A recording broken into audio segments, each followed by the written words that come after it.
결혼을 하는 신랑과 신부가 서약을 합니다. 혼인 서약을 하죠. 그 서약 가운데서 어떤 서약이 가장 중요한 서약이 되어지는가? 당신만 사랑하겠습니다. 당신 이외에 그 어느 누구와도 저는 부적절한 관계를 맺지 않겠습니다 라고 하는 그 다짐이 가장 중요하죠. 하나님과의 관계도 마찬가지입니다. 내가 하나님의 자녀가 되고 하나님만이 나의 왕이 되십니다. 주님만이 나의 아버지가 되십니다. 그래, 좋다. 네가 만약 나의 자녀라면 내 앞에서 네가 이것만은 하지 말아다오. 그게 바로 십계명입니다. 혼인 서약과도 같은 그 언약, 증표, 그게 바로 십계명이에요. 우리가 한번 십계명이 생소하신 분들도 계실 겁니다. 우리 말이 나온 김에 한번 십계명을 1계명부터 우리 십계명까지 한번 찾아가 보겠습니다. 자, 십계명을 띄워주세요. 첫 번째 1계명 시작. 너는 나 외에는 다른 신들을 내게 두지 말지니라. 다음, 너를 위하여 새긴 우상을 만들지 말고 또 위로 하늘에 있는 것이나 아래로 땅에 있는 것이나 땅 아래 물속에 있는 것에 아무 형상이든지 만들지 말며 그것들에게 절하지 말며 그것들을 섬기지 말라. 3계명, 너는 너의 하나님 여호와의 이름을. 4계명, 안식일을 기억하여. 5계명, 6계명, 7, 8, 9, 마지막 계명입니다. 이 10가지의 계명을 2가지로 요약할 수 있죠. 하나님 사랑과 이웃 사랑으로 분류할 수 있습니다. 십계명은 하나님이 시내산에서 모세라는 사람에게 준 것입니다. 즉 하나님과 인간과의 서약이에요. 너는 나 외에 다른 신을 네 앞에 절대로 두지 말라. 만약 네가 나를 너의 하나님으로 고백했다면, 네가 나를 너의 아버지로 생각했다면 다른 신을 섬기지 말라는 거죠. 다른 길로 가지 말라는 거죠. 그러나 이스라엘 백성들이 하나님 앞에서 이 서약을 철저히 맺었음에도 불구하고 이 서약을 파기시켜 버리는 거예요. 잘 지켜내지는 못하는 거예요. 그래서 사도 바울은 오늘 본문에서 오래전에 이 구약의 이야기를 가지고 들어옵니다. 모세의 이야기, 출애굽 사건. 저는 이 출애굽 사건을 묵상할 때마다 정말 경이로운 거예요. 만약 우리가 이 애굽 시대에 살았다면, 저와 여러분들이 애굽에 내린 10가지 재앙 중에서 한 가지 재앙이라도 한번 우리가 당해봤다고 한번 생각해 보세요. 우리는 정신 못 차렸을 겁니다. 10가지를 다 맞지 않았더라도 한 가지만 맞았더라도 우리 평생의 기억 가운데 두려움의 트라우마에 잡혀 있었을걸요. 그런데 이 사람들이 10가지의 재앙을 다 경험해요. 마지막 10번째 재앙이 뭐였습니까? 애굽에서 났던 첫 번째 태산, 장자가 다 죽음이었어요. 얼마나 겁이 났을까요? 이 마지막 재앙을 겪고 나서야 드디어 430년의 노예 생활이 막을 내립니다. 이 재앙 뒤에 드디어 200만 명이 넘는 사람들이 일시에 애굽을 탈출하는 사건, 출애굽기, 역사적 기록. 애굽을 나와서 바다를 건넙니다. 바다가 갈라졌어요. 너무 많이 들어서 우리는 감동이 없죠. 바다가 갈라졌어요. 또 광야에서 40년을 이리저리 전전하다가 끝내 가나안으로 들어갔다. 이 소설도 아니고, 이거는 뭐 드라마도 아니고, 공상 영화 같은 이 놀라운 역사를 실제로 체험했던 이스라엘 백성들이 왜 이와 같은 기적적인 사건을 경험하고도, 이 놀라운 체험을 하고도 왜 하나님과의 약속을 파기시켰냐라는 거예요. 저는 여기가 너무 궁금한 거예요. 자기 눈의 눈으로 봤으면서 귀로 들었으면서 체험했으면서 왜 이 서약을, 혼인 서약과도 같은 이 거룩한 서약을 이들이 일방적으로 깨뜨릴 수밖에 없었는가? 저는 이렇게 답을 내립니다. 그만큼 우리 인간들이 타락했다라는 거예요. 신학적으로 이런 우리를 가리켜서 전적 타락이라고 합니다. 우리는 부분적 타락한 존재들이 아니라 전적 타락한 존재들이에요. 넷플릭스 요즘 모르는 사람이 없죠. 제가 개인적으로 이 넷플릭스를 선호하지 않습니다. 왜냐하면 제가 언젠가 최근에 설교 한번 했었는데 이 넷플릭스의 이념과 사상이 반기독교적이에요. 반성경적입니다. 그래서 제가 선호하지 않아요. 그런데 최근에 명작을 하나 만들었어요. 넷플릭스에서 제2차 세계대전이라고 하는 다큐멘터리를 만들었습니다. 여기 계시는 모든 분들에게 정말 명작이에요. 추천합니다. 꼭 보십시오. 특히 우리 청년들, 우리 청소년들 보십시오. 지금 검색은 하지 마시고. 예. 이 다큐멘터리가 총 10개의 챕터 주제를 가지고 한 편당 한 50분 분량으로 만들었거든요. 그래서 10편을 만들었는데 사실 저도 다 보지는 못했습니다. 그런데 이 전쟁에서, 이 다큐멘터리에서 가장 우리가 간과할 수 없는 한 가지 사실은 인간성이 실종되는 거예요. 전쟁 가운데 드러나고 두드러지게 나타나는 인간성이 실종되는 것을 우리가 보게 됩니다. 제가 방금 말씀드렸죠. 인간의 전적 타락이라고. 야, 어떻게 인간이 이렇게 끔찍할 수가 있고 잔인할 수가 있는가? 어떻게 이렇게 인간이 추잡할 수가 있는가라는 것을 우리가 다시 한번 보게 되어집니다. 탐욕이라고 하는 그 욕심 하나 때문에 44,000개의 유대인 수용소가 세워져요. 그 수용소 안에 수감되었던 수많은 유대인들을 벌레 이하에 취급을 해버립니다. 어떻게 사람들이 저럴 수 있지? 탐욕에 눈먼 한 사람, 그 사람을 중심으로 해서 그를 지지하는 사람들을 통해서 그 엉뚱한 사람들이, 잘못된 사람들이 하나가 되었을 때 여러분 강력한 힘을 발휘합니다. 그들이 하나가 되었을 때 세상은 순식간에 지옥으로 변해버려요. 그들에게 힘을 실어주면 안 되죠. 히틀러 한 사람만 잘못된 게 아니라 군중들 또한 또 똑같았어요. 그런데 더 기가 막힌 것이 뭐냐면 독일이라고 하는 나라가 아시는지 모르겠지만 원래 기독교 문화가 강력한 나라입니다. 95개조 반박문 누가 생각나요? 루터가 생각날 겁니다.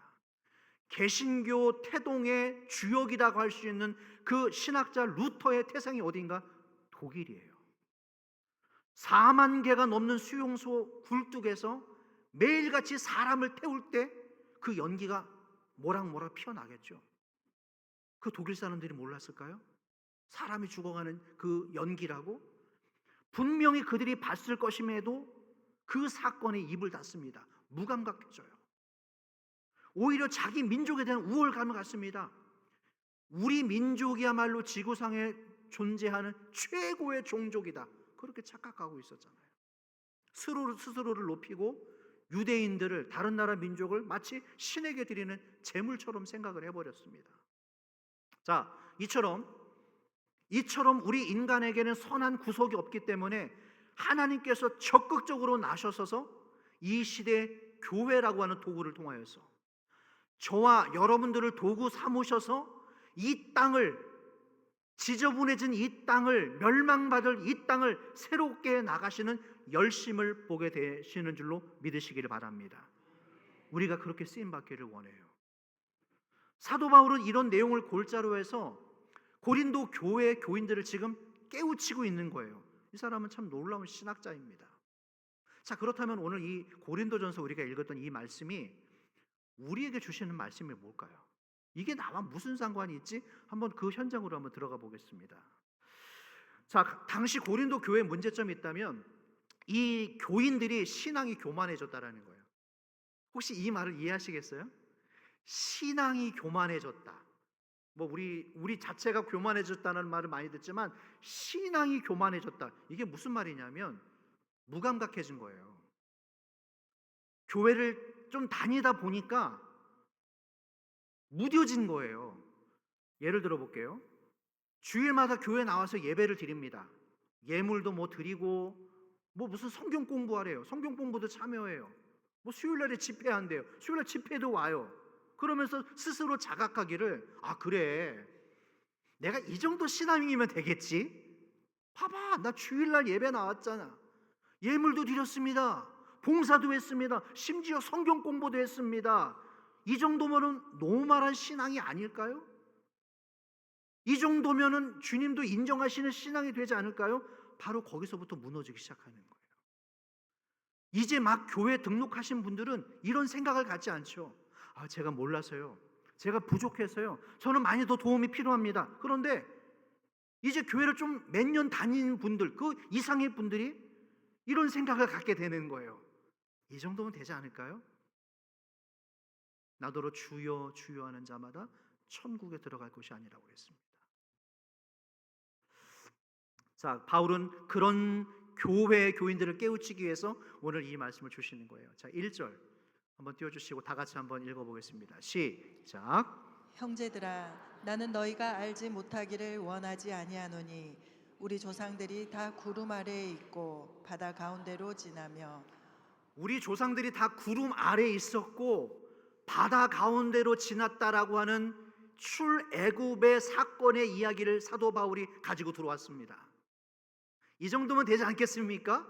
라고 스스로 착각하고 있는 고린도 교회 교인들을 깨우치기 위하여서 사도 바울이 그 오래전의 출애굽의 사건을 가지고 들어왔습니다. 여러분 생각해 보시죠. 구약의 이스라엘 백성들이 이 홍해를 건너는 사건 속에서 이들이 한 일이 뭐가 있어요? 댐을 쌓았습니까? 바람을 불게 했습니까?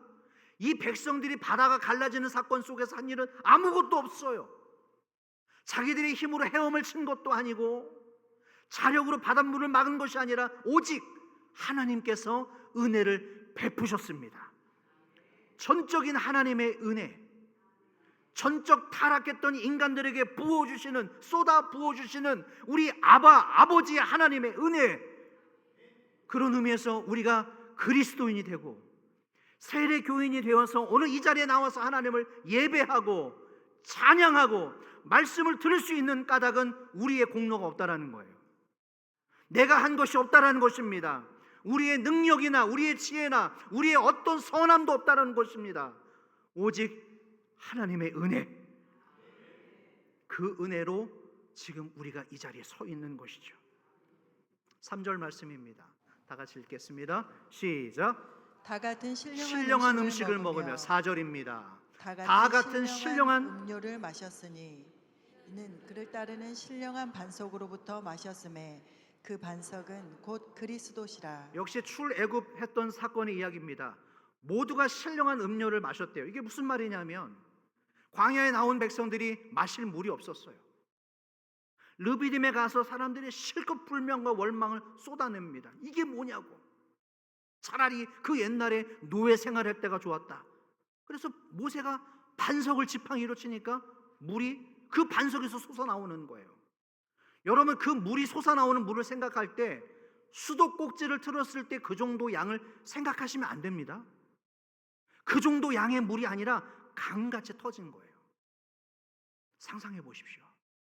당시 300만 명에 육박했던 이 인원이 한꺼번에 물을 먹어야 되는 거예요. 그런데 수도꼭지 하나로 그 물이 해결됩니까? 안 돼요. 마치 우리 서울의 중심을 관통하는 한강물과 같은 그런 수준의 강물이 아니고서야 이 300만 명에 육박하는 이 물의 문제를 해결해 줄 수가 없는 거죠. 그러나 하나님께서 그 수천 년 전에 사막, 광야, 한복판에서 그들에게 한강과도 같은 반석의 물을 공급해 주셨다라는 거예요. 이런 기적을 받았던, 누렸던 그 백성들의 결말이 그래서 어떤가? 한번 살펴보죠. 5절 읽어보겠습니다. 시작. 그러나 그들의 다수를 하나님이 기뻐하지 아니하셨으므로 그들이 광야에서 멸망을 받았느니라. 여기서 좀 멈추겠습니다. 이런 기적을 받았대요. 바다가 갈라졌대요. 아침 저녁으로 먹을 양식을 주셨대요. 구름 기둥 불 기둥으로 이들을 지켜주셨대요. 그러면 그래서 복을 받았더라, 그들이 심히 창대해졌더라가 맞지 않아요? 그러나 이 5절을 보십시오. 그러나로 시작해요. 인간의 역사는 전적 타락으로 인하여서 항상 그러나로 존재에 빠지는 사람들이 있다라는 겁니다. 저는 저와 여러분들이 그래서 심히 복을 받았더라라고 결말되어지는 인생이 되길 축원합니다. 그러나 오늘 이 사람들이 그러나 멸망을 받았다. 저는 이게 너무 이해가 안 가는 거예요. 아니 왜? 도대체 왜? 이와 같은 은혜를 받았다면, 기적을 누렸다면, 체험했다면, 그래서 복 받은 게 맞는데 왜 멸망받았는가? 이 얼마나 슬픈 이야기예요. 광야에서 끝내 멸망당했다. 출발은 너무나 신기했죠. 너무 아름다웠죠. 노예에서 해방되었습니다. 신령한 음식을 먹었답니다. 신령한 음료도 마셨답니다. 그러나 결국 광야에서 멸망받아 죽었다. 이 얼마나 허무한 결말이에요. 지금으로 바꿔서 말해볼까요? 해남중앙교회 아무개님은 매 주일마다 성실하게 예배를 드렸다. 심지어 무슨 봉사도 했다. 찬양팀 됐다. 성경 공부도 받았다. 아주 직분도 받았다. 수요 기도에도 빠지지 않고 나왔다. 심지어 그 아무개님은 새벽 예배도 나왔다. 그런데 심판받아 죽었다. 이 이야기가 내 이야기를 한번 생각해 보십시오. 왜 그랬을까요? 왜 이와 같은 멸망이 임했는가?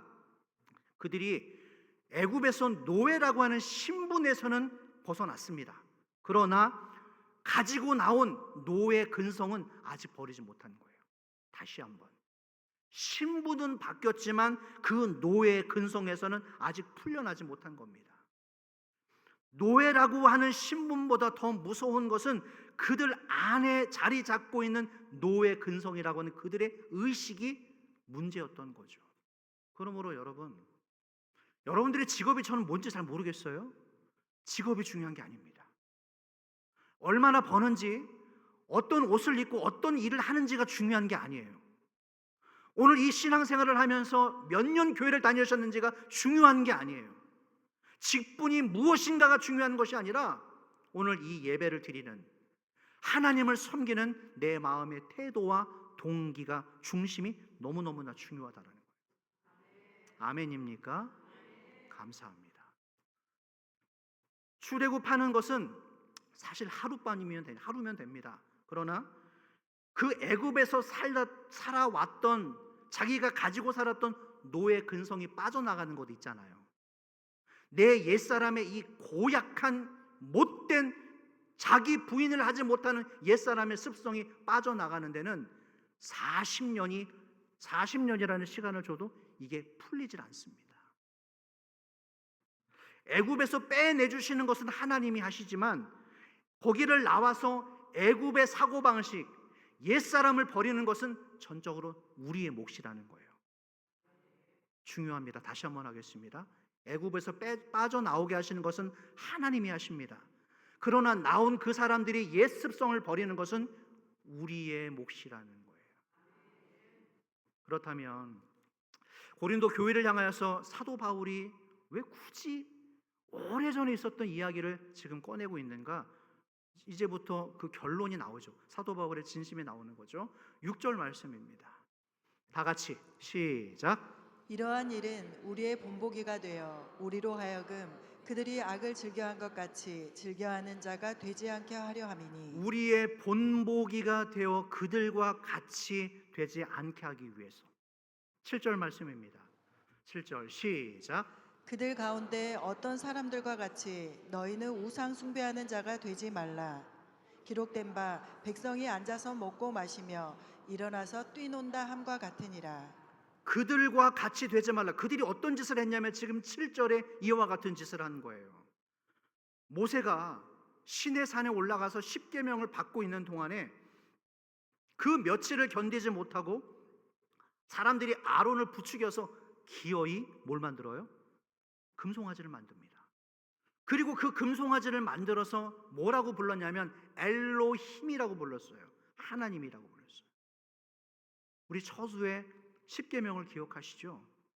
하나님께서 가장 중요하게 강조했던 것이 바로 이것이었습니다. 너희들은 나 외에 어떤 다른 신을 두지 말라고 그랬어요. 그러나 그 며칠을 견디지 못하고 기어이 사람들이 엘로힘을 만들어내요. 하나님을 만들어내요. 자기들의 손으로, 자기들의 생각으로 하나님의 형상을 만들어낸 거예요. 이게 하나님이다. 수많은 사람들이 그 금송아지 앞에 엎드려 절을 합니다. 그뿐이 아니에요. 그 신을 만들어서 절을 하고 나서 그 다음에 끝나서 음행을 하게 됩니다. 어떤 음행일까요? 8절입니다. 8절 다 같이 시작. 그들 중에 어떤 사람들이 음행하다가 하루에 2만 3천 명이 죽었나니 우리는 그들과 같이 음행하지 말자. 우상 숭배가 끝나고 다음 순서 코스예요. 마치 코스처럼 민수기 25장에 나와서 시딤에서 나와났던 그 기록입니다. 우상 숭배한 다음에 그냥 집으로 돌아가지 않은 코스가 있습니다. 그 이방 모함 여자들과 단체로 이 음행 행위를 벌이는 거예요. 말씀드렸죠. 인간의 전적 타락. 얼마나 인간들이 무지하고 이 본성이 악한지. 그래서 이 모압 백성들과 함께 음행을 하며 우상신을 섬기다가 그만 아까 발급 8절에 읽었던 2만 3천 명이 하루에 죽어버려요. 여러분 보통 장례를 하면 하루에 한 사람 장례 치르는 것도 정말 힘이 들어요. 소진됩니다. 그런데 한 날에 2만 3천 명의 장례를 치른다고 한번 생각해 보십시오. 이건 그야말로 우리 사람의 넋이 나가는 수준이에요. 올해 장마가 지금 한 달이 넘어가고 있습니다. 이전에 없었던 일들이죠. 지난주 기억나세요? 지난주에 하룻밤 사이에 번개가 몇 번 쳤다고 그랬어요? 왜? 저는 예수님이 오시는 줄 알았어요. 그날 새벽에 1시간도 채 안 되는 비가 내렸을 때 그렇게 물난리가 났다면 성경에서 40주야를 노아의 홍수 사건 때 40일을 아침 저녁으로 쉼없이 비가 왔다면 이 온 땅 위에가 물에 잠겼다라는 것이 충분히 이해가 되는 거예요. 하나님께서 전례 없었던 이상기후를 통하여서 이 시대, 이 나라, 전 세계 열방에 주시는 메시지가 뭘까요? 왜 이와 같은 메시지와 이와 같은 난리를 우리에게 허락해 주시는 걸까요? 뭔가 깨우치라는 거죠. 돌이키라는 거죠. 생각해 보라는 거죠. 11절 말씀입니다. 11절 다 같이 시작. 그들에게 일어난 이런 일은 본보기가 되고 또한 말세를 만난 우리를 깨우치기 위하여 기록되었느니라. 이 말씀을 보십시오, 여러분. 그들에게 일어난 이런 일은 본보기가 되고 중요한 말세를 만난 여러분들이 시작. 말세를 만난 우리를 깨우치기 위하여 기록되었다. 오늘 이 설교와 이 말씀을 듣는 여러분들 가운데 내 안에 이 정도 신앙이면 되지 않을까요? 교회를 나왔는데요. 전 성경 공부도 했고 어렸을 때부터 교회를 다녔는데요. 라고 착각하고 있는 우리들에게 주시는 말씀은 말세를 만난 우리를 깨우치기 위하여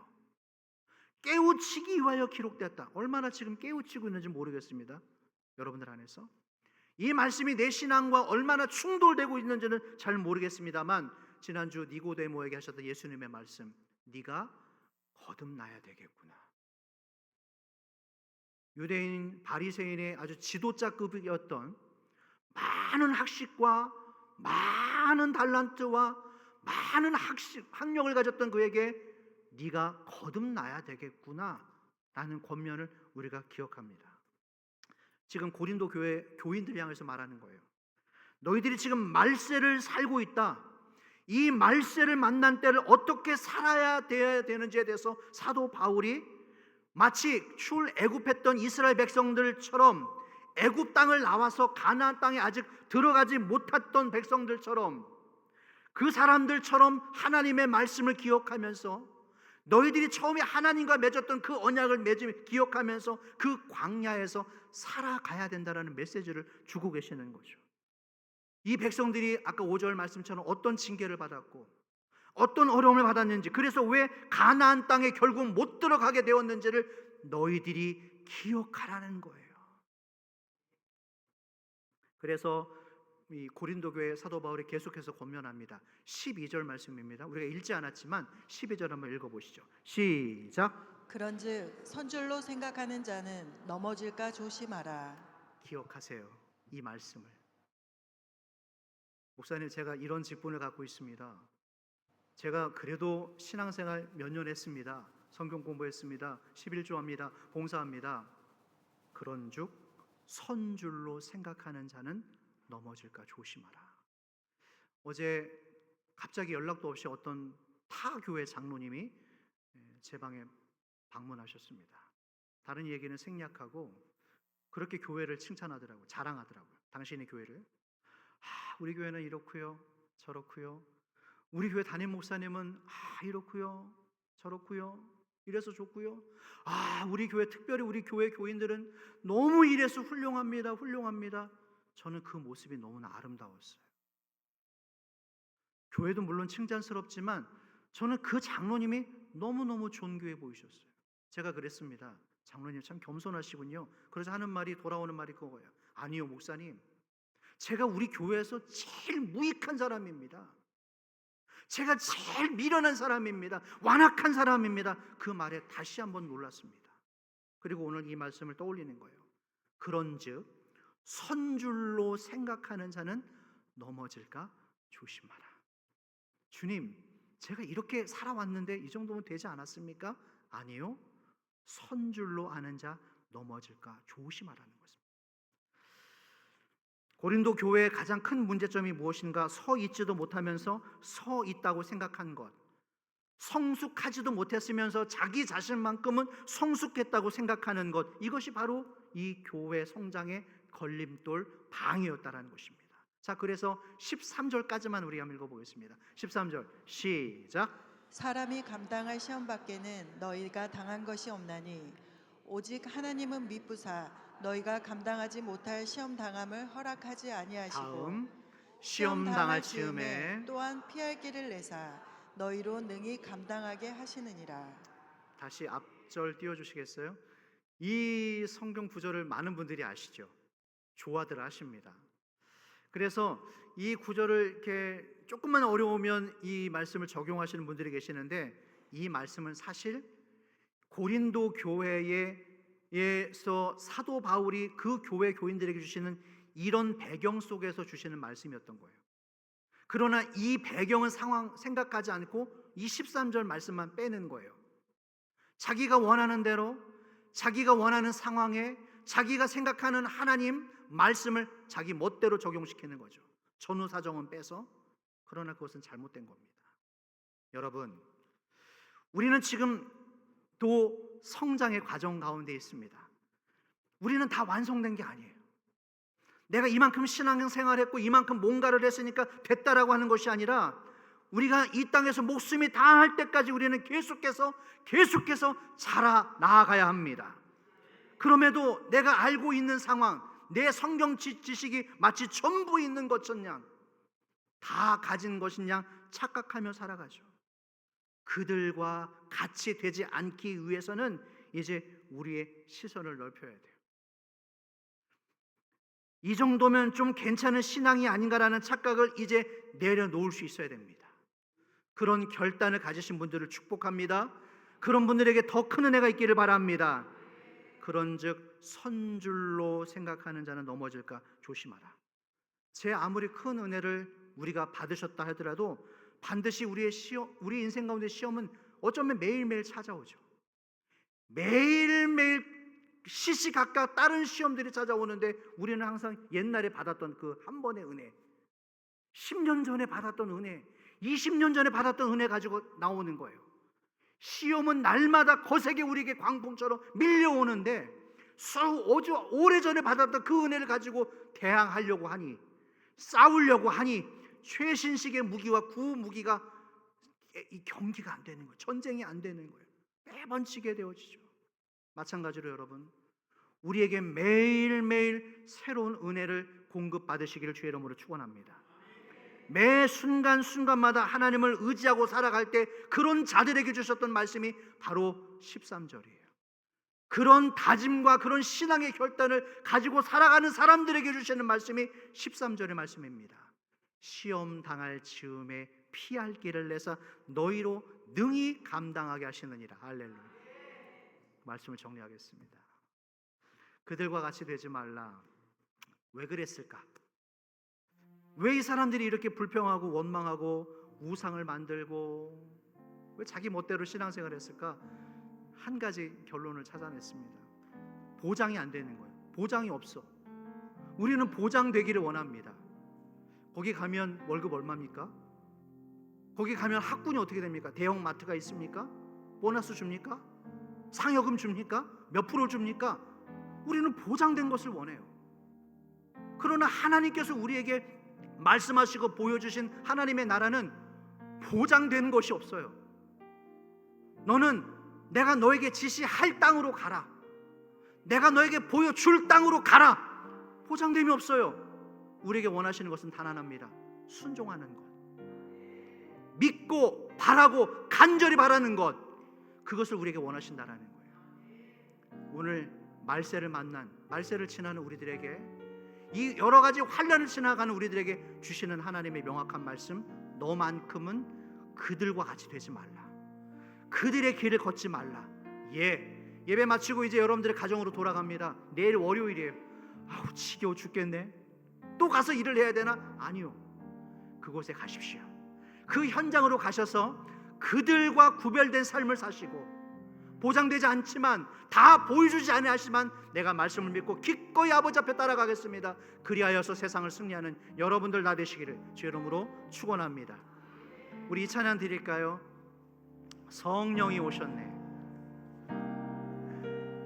주신 말씀 생각하며 결단하며 찬양 드리며 나아가겠습니다. 허무한 시절 지날 때, 무한 시절 지날 때, 깊은 한숨 내쉴 때, 그런 풍경 보시고 단식하는 분이네. 고와 같이 너희를 버려두지 않으리. 내가 너희와 함께 하리라. 성령이 오셨네.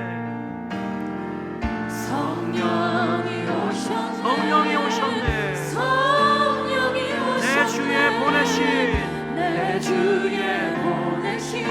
성령이 오셨네. 우리의 인생